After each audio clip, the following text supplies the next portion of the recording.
Bueno, el primer encuentro con la danza obedeció a un texto de un autor ruso, Konstantin Stanislavski, en el cual recomienda que el trabajo del actor se nutra de tres disciplinas.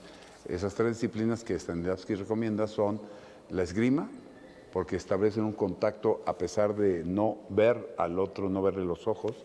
Es una intuición que se desarrolla a partir de cuerpo a cuerpo. La música, por su carácter de abstracción, 5 líneas y 7 figuras que pueden generar una melodía, y esto se relaciona directamente con el subtexto que toda obra de teatro contiene, y la danza, en el caso de él se refiere al ballet. Entonces, para poder tener una impostura física que pueda ser versátil. Entonces yo empecé a hacer un ejercicio autodidacta de las tres disciplinas. Yo tuve oportunidad de conocer a Marco Antonio Silva por sus creaciones primero en el escenario. Pues él ha montado para muchísimas compañías, empezando por la Compañía Nacional de Danza, el CEPRODAC, las cosas que trabajó con Gloria Contreras, Ballet Folclórico de México, y he seguido sus creaciones.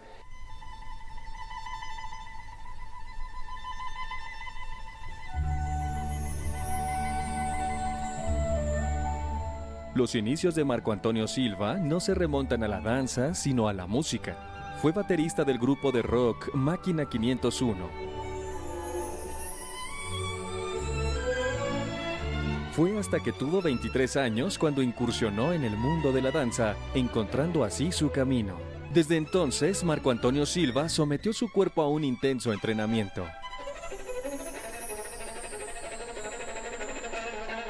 Su trayectoria es extensa, pero destaca el extenso trabajo que hizo en compañías profesionales de danza y teatro en la extinta República Federal Alemana.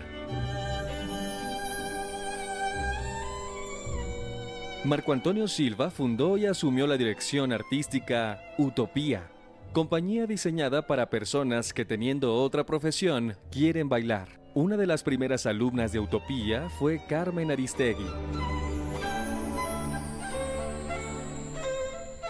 Silva ha participado en una gran cantidad de producciones teatrales, cinematográficas y de ópera, como coreógrafo y director de escena.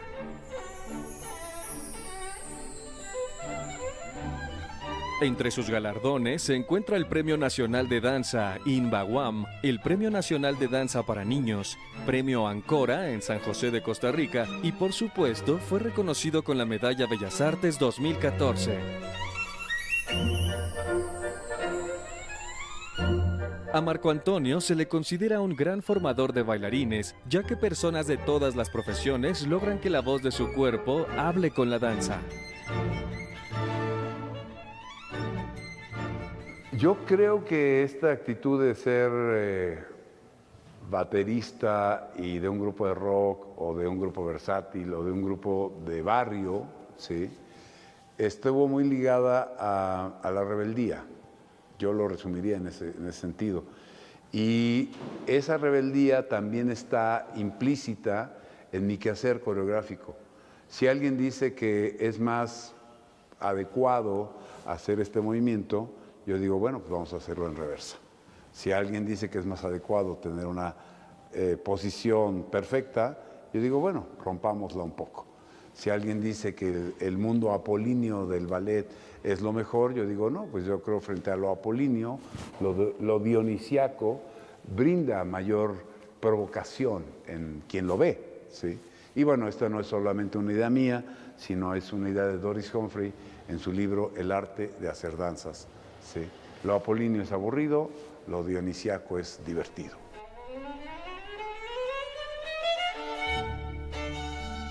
Pues estamos aquí en el CEPRODAC de México Yo con mucho gusto estoy con mis amigos, compañeros y con Marco Antonio Silva, que es mi hermano del alma. Se me viene a la memoria el tiempo de jóvenes bailando, él con Michelle Descombé y Gladiola y yo con Guillermina Bravo. Y después de unos años saliste ahí, empezaste a hacer tus coreografías y había una pieza que siempre la recuerdo. Era una pieza que no recuerdo el nombre, a lo mejor nos puedes platicar un poco de ella y del por qué.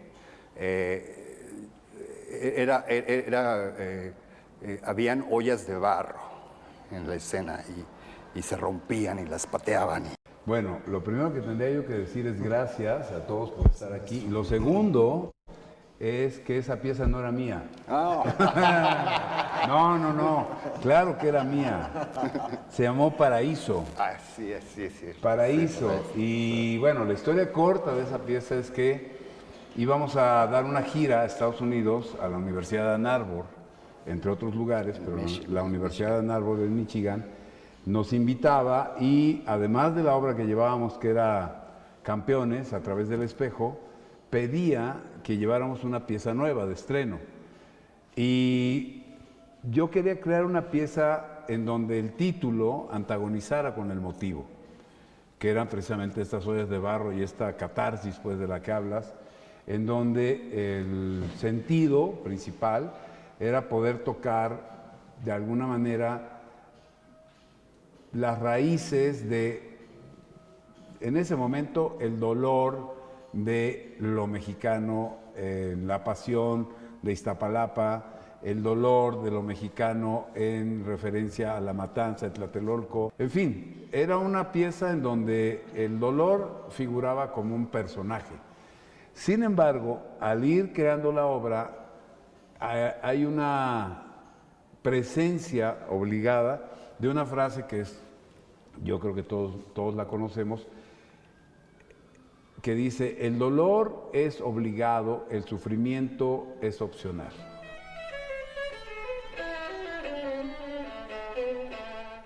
Con la danza fue muy curioso porque no había tantas opciones dancísticas en el momento que yo empecé, que fue en 1973, no, 76, 77, que tenía yo 24 años y empezaba yo a ver dónde tomaba clases y llegué a la Casa del Lago con el maestro Martín Lagos a unas clases de acondicionamiento físico para trabajadoras de cabaret. Entonces, mis primeras compañeras de danza fueron bailarinas que se dedicaban a hacer trabajo nocturno en estos espacios de esparcimiento de la época.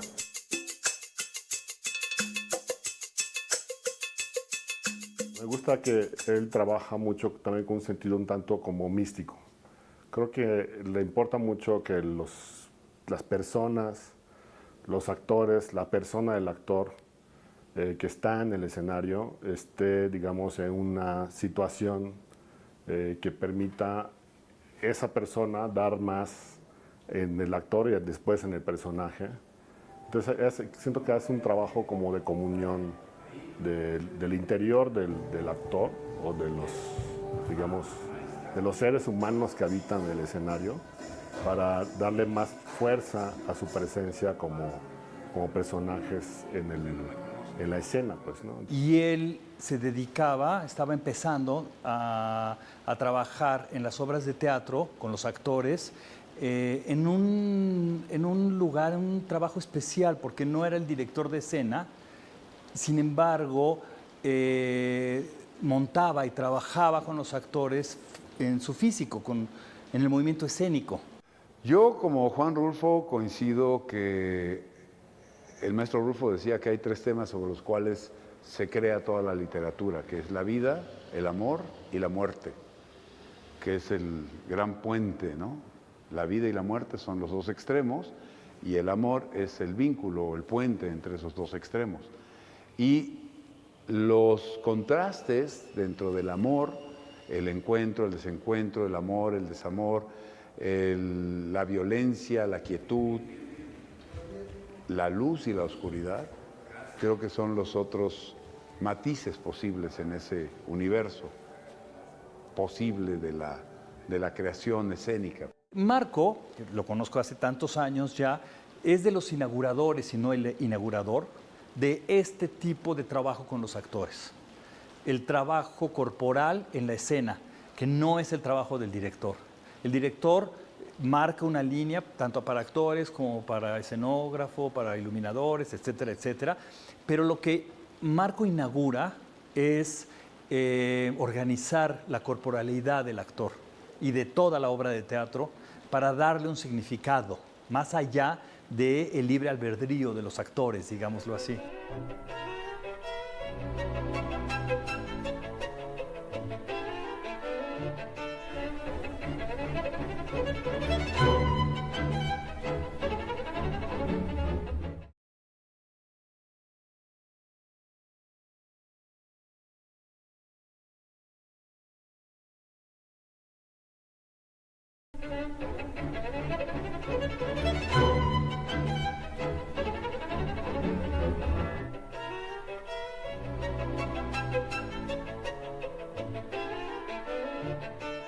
Yo creo que el impacto más fuerte es verte dirigir, tu dirección escénica. Y todo esto va para hacerte una pregunta. ¿Qué quieres más? ¿La dirección escénica, la coreografía? Yo no puedo separarlas, pues, o sea, yo no soy coreógrafo, yo soy un diseñador de interiores emocionales. Ese diseño de interiores emocionales para mí es muy importante, porque donde va la acción, va la emoción. Ser coreógrafo no es desarrollar una secuencia de movimientos, desde mi punto de vista, sino desarrollar una estructura que permita que el intérprete, el bailarín o el actor, pueda sostener su mundo emocional.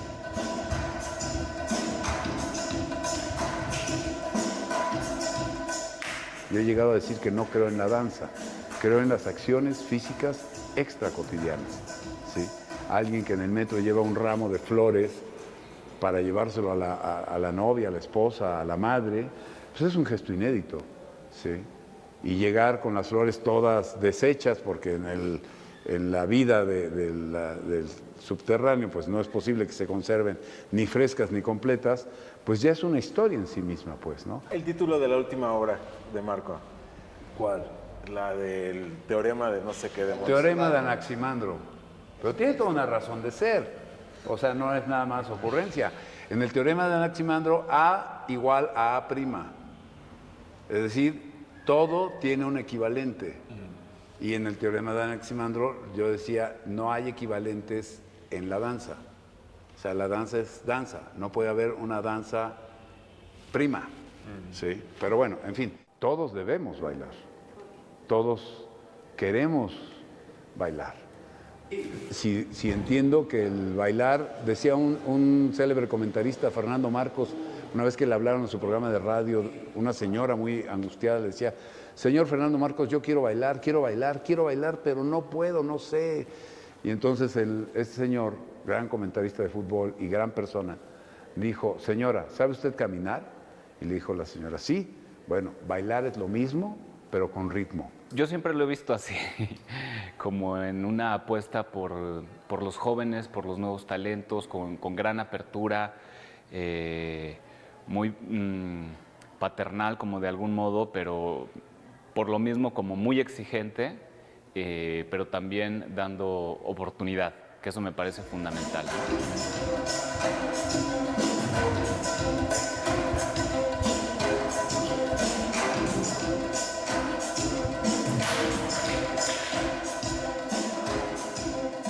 Como sabemos, Marco Antonio no solo ha hecho danza, sino también se ha metido al teatro y a la ópera y al cine, y entonces es un artista multidisciplinario que le permite ver un panorama más amplio que solamente la danza contemporánea, sino la danza en todas sus expresiones. Yo cuando empecé a hacer teatro, porque mi vocación primero era el teatro, tuve la suerte de entrar en contacto con la poesía. Y entonces también la metáfora poética me abrió este espacio posible de descifrar las palabras o descifrar las acciones y darles otro valor a las palabras y otro valor a las acciones. Entonces, me gusta sentir que soy un personaje que lo mismo disfruta a Rigo Tobar o a Miki Laure o Alejandra Guzmán o a La Trevi que Silvestre Revueltas, Carlos Chávez, Arturo Márquez. No sé si esta suerte de eclecticismo galopante al final construya algo. Yo lo he construido y me aferro a eso como náufrago que se aferra a una tabla de salvación.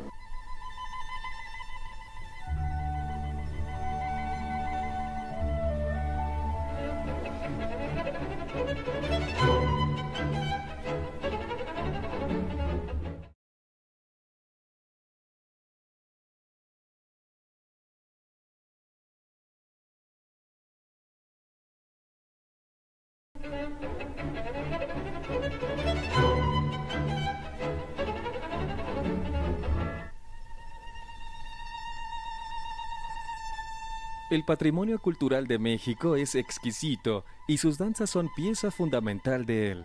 Algunas de las más emblemáticas son la danza del venado. Se realiza en el estado de Sonora en honor al venado, animal al que los yaquis y mayos han tenido muy presente en su cotidianidad y tradiciones.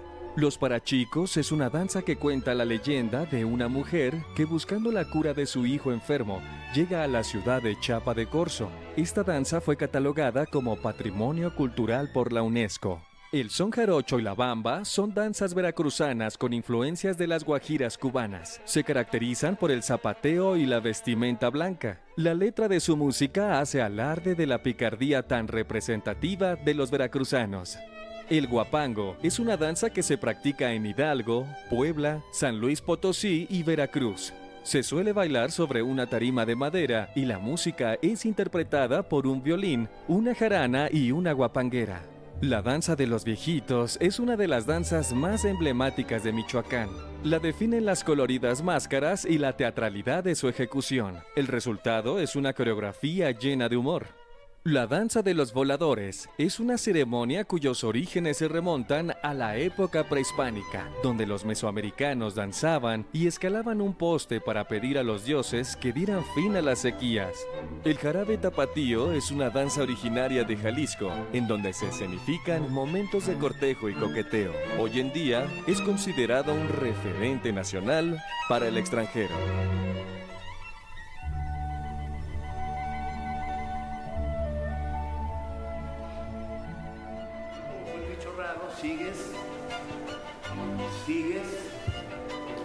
Sigues. Yo como escenógrafo, pues siempre acabas poniendo en el escenario un espacio que tú buscas y deseas que sea habitado de la mejor manera y funcional también para la creación de las composiciones escénicas, ¿no? Y él siempre es alguien que está muy dispuesto y siempre buscando explotar al máximo eso.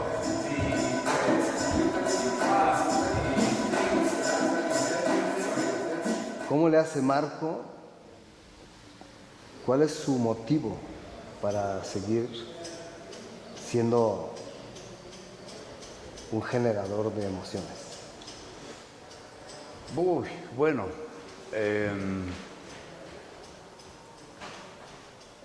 te diría que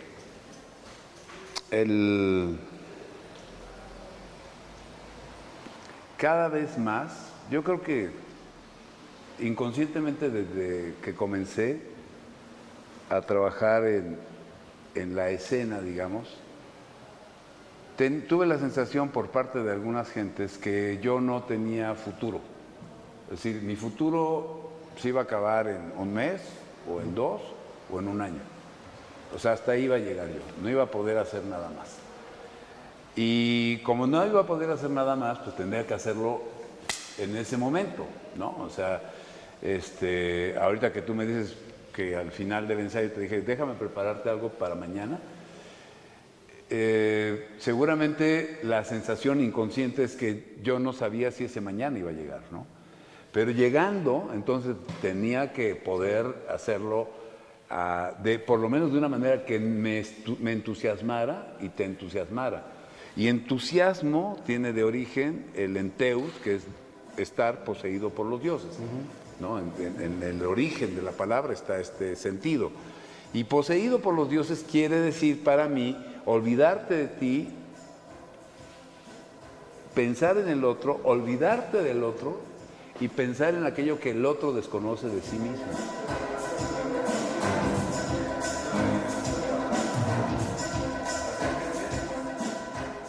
¿Qué sigue en su mirada? ¿Qué sigue en su horizonte? ¿Qué inquietud tiene ahora? ¿Cuál es su búsqueda actual? Ah, mira qué curioso. Pues la búsqueda actual es un libro. Un amigo me provocó diciendo, maestro, lo que usted tendría que hacer es escribir un libro. Y yo la primera pregunta que le hice fue, ¿y por qué? No, ¿y por qué no? Sino, ¿y por qué? O sea, ¿por qué yo? Y entonces me dijo algo muy curioso que me han recordado ustedes. Dice, es que cuando usted entra al salón de ensayo, ahora como director artístico del CEPRODAC, cuando usted entra al salón de ensayo, de pronto mira, no sé cómo reflexiona y suelta una frase lapidaria sobre lo que está usted viendo. Y le dije, ¿me puedes dar un ejemplo? Porque no sé a qué te refieres. Me dice, mire, estaban tomando clases de bailes populares los muchachos, danzón, ¿sí? Entonces entró usted, los vio y les dijo, menos figura y más estilo. Y se fue. Y nos dejó a todos pensando qué querrá decir. Ah, claro, lo que quiso decir fue menos barroquismos y más transparencia y claridad en el estilo. O sea, bailar danzón no es hacer dengues. Claro. Bailar danzón es estar presente.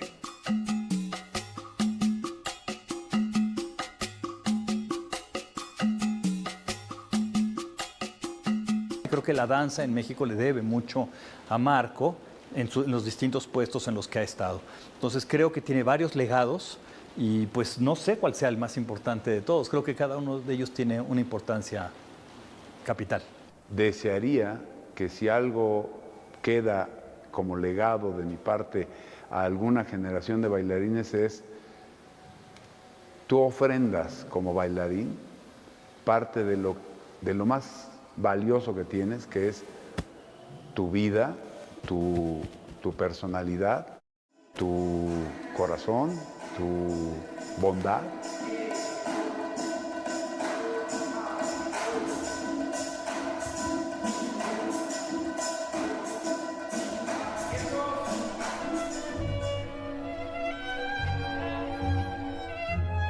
Mis influencias pueden ir desde Fernando de Fuentes en el cine, Joaquín Pardavé, Tintán, Cantinflas, está González Iñárritu con sus primeros trabajos, Cuarón, Del Toro, pero también Ismael Delgado, Luis Alcoriza, Jorge Fons, ¿sí? Como en el mundo del cine, en el mundo de la pintura, Vicente Rojo, los muralistas todos, sobre todo Diego y Orozco. En la literatura, pues la literatura de la onda, como le llamaban, José Agustín, el boom latinoamericano, Cortázar, toco tu boca, con un dedo toco el borde de tu boca, voy dibujándola como si por primera vez tu boca se entreabriera. Bueno, me toca cerrar, entonces parte de la tertulia, y yo te lo voy a agradecer mucho, Rafael, una frase que resuma lo que ha sido este contacto, esta retroalimentación mutua. Pues primero agradecerte, y generar una frase sería imposible después de todo lo que he vivido contigo, pero trataré de ser contundente. Gratitud y sonreírle a la vida. Gustavo. Yo puedo resumir esta relación, Marco, con dos palabras. Necedad. Eres terriblemente necio. Y no solamente tus proyectos, sino en que salgan los proyectos de los demás. Ese ha sido mi caso. y sensibilidad, porque creo que todo lo que me has dicho acerca de mi proyecto y de mi trabajo son notas muy sensibles y que han hecho posible que continúe con el trabajo. En resumen, tú has sido un puente de apoyo para lo que yo hago allá. Muchas veces yo te llamo o te escribo o nos comunicamos y siempre ha sido, sí, hermano, sí, vamos, siempre. La puerta abierta, una puerta abierta para un trabajo que es difícil. Pues el legado que yo rescato de mi contacto con el maestro Marco Antonio Silva es el coraje para asumir riesgos con alegría. Pues para mí Marco Antonio Silva ha sido un provocador, un revolucionario, porque siempre que lo veo empiezan a moverse muchas cosas y esas luego se traducen en acciones. Y creo que no me pasa solo a mí, sino a muchos colegas con los que he compartido que efectivamente les inspira, así es una inspiración.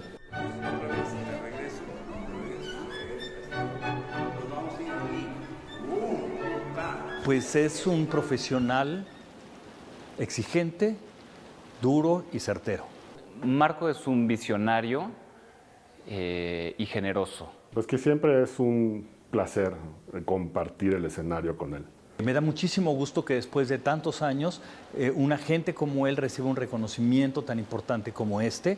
Y bueno, seguiremos juntos en esto y enhorabuena. Ya dejó un precedente dentro de la historia de la danza mexicana.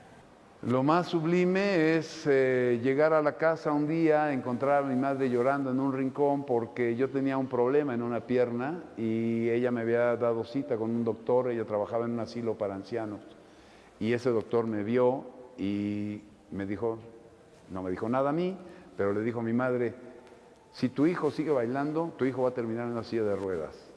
Entonces yo llegué y ella lloraba porque eso le acaban de decir. Y estaba rezando y llorando, que le pedía a Dios que si yo quería hacer eso, que por favor me dejara hacerlo 1 año o 2. Entonces yo la abracé y le dije, no te preocupes, primero se va a morir el doctor que yo deje de bailar. Y efectivamente el doctor ya se murió. Y yo aquí sigo.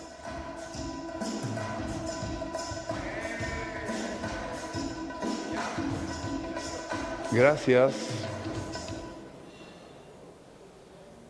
Y sigamos juntos, porque juntos somos más que 2. Somos un mundo, creo.